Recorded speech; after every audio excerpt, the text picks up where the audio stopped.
আসসালামু আলাইকুম। সুপ্রিয় ভিউয়ার্স, আপনারা দেখলেন যে আমরা দুইজন ভদ্রলোককে তাদের মোটরসাইকেল সহ সিগন্যাল দিলাম। তেনাদের কাগজপত্র সবই ঠিক আছে, কিন্তু একজনেরও মাথায় হেলমেট নাই।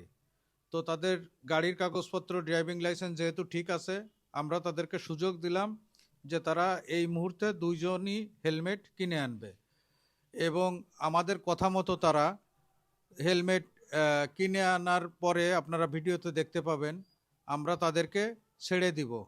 এরকম কাজ আমরা হরহামেশাই করি, এবং আইন অনুযায়ীও আপনার পিলিয়ন রাইডার, অর্থাৎ পিছনে যে বসে তাকে পিলিয়ন রাইডার বলে। মূল চালক এবং পিলিয়ন রাইডার দুইজনেরই হেলমেট পরতে হয়। আপনারা সবাই ট্রাফিক আইন ও সাইন মেনে চলুন, দুইজনই হেলমেট পরুন, নিরাপদে ঘরে ফিরুন। মানবিক দিক বিবেচনা করে আমরা যেহেতু তিনাদের গাড়ির কাগজপত্র বা ড্রাইভিং সবই ঠিক আছে, এবং তারা আমাদের কথা মতো দুইজন হেলমেটও কিনে নিয়ে আসছে, অতএব আমরা তাদের মামলা না দিয়ে ছেড়ে দিলাম। আপনারা সবাই অবশ্যই হেলমেট পরিধান করুন।